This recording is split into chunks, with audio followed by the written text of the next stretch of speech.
వాళ్ళ వల్లభనేని వంశీ గారిని మీరు ములాఖత్లో భాగంగా వెళ్ళి కలిసిన పరిస్థితి అయితే ఉంది.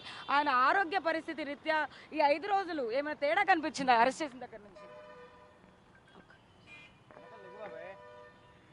తేడా కనిపించకుండా ఎట్లా ఉంటుందమ్మా? అక్కడ ఉన్నప్పుడు తేడా ఉంటుంది కదా. అంటే ఆయన ఆరోగ్యంగానే ఉన్నారంటారా మేడం? అంటే మొన్న మీరు చెప్పారు లోపల కొన్ని వసతులు బాలేదు. అవి ఇంకా వసతులు ఇవ్వలేదు. మనము ఆల్రెడీ కోర్టులో రిక్వెస్ట్ పెట్టాము, ఇంకా ఇవ్వలేదు అది. ఓకే, అంటే జగన్మోహన్ రెడ్డి గారు కూడా వచ్చారు. ఆయన ఎలాంటి అంటే ఈ అరెస్ట్ గురించి సత్యవర్ధన్ ఇచ్చిన స్టేట్మెంట్ ఆధారంగా అసలు ఏం మాట్లాడారు? సత్యవర్ధన్ ఇచ్చిన స్టేట్మెంట్ గురించి కాదు, కానీ మామూలుగా అసలు ఆ కేసు తీసుకుంటే మనం సత్యవర్ధన్ని వంశీ గారు జస్ట్ 20,000 కోసం కిడ్నాప్ చేశారని ఎక్స్టార్షన్ పెట్టారు కదా. సో ఇప్పుడు మనము ఆ 20,000 రికవరీ కోసం ఆ 20,000 వంశీ గారి దగ్గర నుంచి రికవరీ చేసుకోవడానికి ఇప్పుడు they are asking for police custody for 10 days, which is very funny. ఎలా చూడొచ్చు అంటే పోలీసులు కస్టడీకి తీసుకెళ్ళాలి అని చెప్పేసి కూడా వల్లభనేని వంశీ గారితో పాటు ఇంకో 5గురు కూడా ఉన్నారు. వాళ్ళని కూడా ఇద్దరిని కూడా వాళ్ళు అడుగుతున్నారు ఇప్పుడు కస్టడీలో ఏం చేద్దామని అడుగుతున్నారు అంటారు. ఏమో వాళ్ళు ఏం చేద్దాం అనుకుంటున్నారు, నాకైతే అర్థం అవ్వట్లేదు. 20,000 రికవరీకి ఇంత పోలీస్ కస్టడీ అవసరం లేదు 10 daysకి. అసలు కేసే ఫాల్స్గా ఉంది. వంశీ గారిని ఆ రోజు 13th మార్నింగ్ 7 o'clock ఇంటి దగ్గర పిక్ చేసుకున్నారు. I was there with him. And then cases అన్నీ ముందే ఏమేం పెట్టాలో అన్నీ రెడీ చేసేసుకున్నారు. బట్ స్టేట్మెంట్ సత్యవర్ధన్ దగ్గర తీసుకుని ఆ రోజు 13th నైట్ 7 PM తీసుకున్నారు. మేడం ఇప్పుడు ఒక వీడియో కూడా వైరల్ అవుతా ఉంది. అది వల్లభనేని వంశీ గారి అనుచరులు ఒక సీసీటీవీ ఫుటేజ్లో సత్యవర్ధన్ని తీసుకెళ్తున్నట్టు లిఫ్ట్లో తీసుకెళ్తున్నట్టుగా కూడా ఒక వీడియో వైరల్ అవుతుంది. అది కొల్లు రవీంద్ర గారే బయట పెట్టిన అనుచరులు అది కాదు, మేము ఉండేది భూజాలం అమ్మ. ఇట్స్ ఎ వెరీ సెక్యూరిటీ చాలా ఎక్కువ ఉంటుంది. అసలు కిడ్నాప్ చేసి తీసుకురావడం అనేది అస్సలు ఉండదు. You have all CCTV footage. ఇప్పుడు ఆ అబ్బాయి ముందు రోజు ఇక్కడ కోర్టులో చెప్పేసి మనల్ని కలవడానికి వచ్చాడు అంతే. ఇప్పుడు మీరు ఫుటేజ్లో చూస్తే అబ్బాయి చాలా హ్యాపీగా ఉన్నాడు, చాలా ప్లెజెంట్గా. అట్లా మనం అబ్డక్ట్ చేసినట్టు అట్లేం. వంశీ గారిని కలవడానికి చాలామంది వస్తుంటారు, మీకు తెలియదే ఉంది. జనం ఆయన దగ్గరికి హెల్ప్ కావాలన్నప్పుడు చాలామంది వస్తుంటారు. పర్టికులర్గా వల్లభనేని వంశీ గారిని కలవాలని ఎందుకు అనుకున్నారు? టీడీపీ అదే అందరూ ఆలోచించాల్సింది. టీడీపీ వైపు నుంచి ఇది ఉన్నప్పుడు తను మన దగ్గరికి ఎందుకు కలవడానికి వచ్చాడు? Because is unsafe.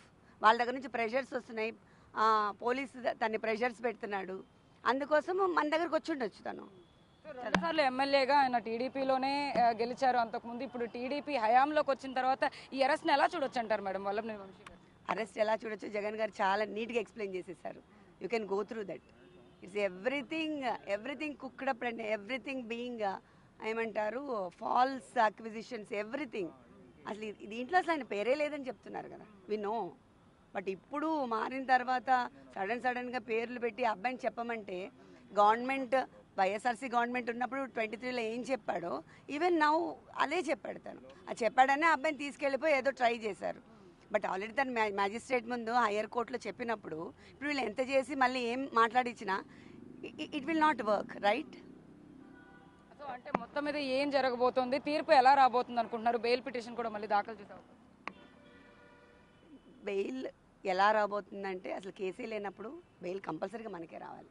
పిల్లలు ఎలా రియాక్ట్ అవుతున్నారు? అంటే ఇద్దరు పిల్లలు కూడా ఇప్పుడు వల్లభనేని వంశీ గారు అరెస్ట్ తర్వాత మాట్లాడారా? అసలు ఏంటి కలుద్దామని ఏమని అనుకుంటున్నారు? అవును, పిల్లలు నెక్స్ట్ టైం నేను తీసుకొచ్చి కల్పిస్తాను. వాళ్ళకి అర్థమవుతుంది ఇప్పుడు అసలు ఎందుకు అరెస్ట్ చేశారు ఏంటో అనుకున్నారు. సో ఈరోజు మొత్తం లైవ్లో చూసారు జగన్ గారు ఏం మాట్లాడారు, కేసు మొత్తం వాళ్ళకి అర్థమైంది మొత్తం. So now they are able to understand. గతంలో నారా భువనేశ్వరి గారి గురించి ఆయన చేసిన కమెంట్స్ అంటే ఒక మహిళగా మీరు ఎలా చూస్తారు? దాని గురించి ఏమంటారు మేడం? అంటే దాని ఆధారంగానే ఇప్పుడు అరెస్ట్ జరిగింది అనుకోవచ్చా మనం బేసిక్గా? I don't know. ఇప్పుడు అట్లా అనుకుంటే ఇప్పుడు సోషల్ మీడియాలో నా గురించి కూడా చాలా అబ్యూజివ్ పెడుతున్నారు. అప్పుడు నేను కేసు పెట్టొచ్చు కదా. ఇప్పుడు that's all women are women, ఒకరు స్పెషల్ అదేం లేదు కదా. అప్పుడు ఆయన ఎందుకు మాట్లాడారు ఏంటి అనేది ఎవ్రీబడి నోస్. ఏం మాట్లాడారు అనేది ఆయన గురించి సోషల్ మీడియాలో ఫస్ట్ ట్రోల్ చేశారు. ఆయన పార్టీలో ఉన్నప్పుడే, టీడీపీలో ఉన్నప్పుడే ఆయనకి అట్లా అబ్యూజివ్ ట్రోల్స్ పెట్టి మీడియాలో అప్లోడ్ చేశారు. దానికి ఎవిడెన్స్ చూపించి ఆయన అడిగినా కూడా వాళ్ళు అసలు ఏం నెగ్లెక్ట్ చేశారు సో అంటే వైసీపీ పార్టీ సపోర్ట్ ఎంతవరకు ఉంది వల్లభనేని వంశీ గారు arrest కదా. తర్వాత? జగన్ గారు ఏం మాట్లాడారు, we have full support from the party, అందుకోసం we are very confident. Vallabhaneni Vamshi గారు మొట్టమొదట రాజకీయాల్లోకి అడుగుపెట్టిందే టీడీపీ పార్టీ తరపు నుంచి, తర్వాత వైసీపీలోకి ఎందుకు వెళ్ళవలసి వచ్చింది ఇలాంటి పరిణామాలు? అది వాళ్ళకే తెలుసు, అది టీడీపీ వాళ్ళకి చాలా బాగా తెలుసు ఎందుకు వెళ్ళాల్సి వచ్చిందో. అది వాళ్ళ విజ్ఞతకే వదిలేద్దాం, దాని గురించి మనం డిస్కస్ చేసే అవసరమే లేదు. Everybody knows that. ఫైనల్ గా వల్లభనేని వంశీ గారి పేరు రెడ్ బుక్ లో ఉంది అని అంటున్నారు, అది ఎంతవరకు నిజం? దాన్ని మీరు నమ్ముతారా మేడం? నమ్మినా నమ్మకపోయినా ట్రూత్ అనేది ఆల్వేస్ ప్రివైల్స్ అమ్మా. Truth will always prevail. ఇప్పుడు రెడ్ బుక్ కాన్స్టిట్యూషన్ జగన్ గారు కూడా చెప్పారు, but we need Ambedkar constitution, right? Red book doesn't prevail for more than 5 years. Thank you. Thank you madam. ఇది పరిస్థితి మొత్తం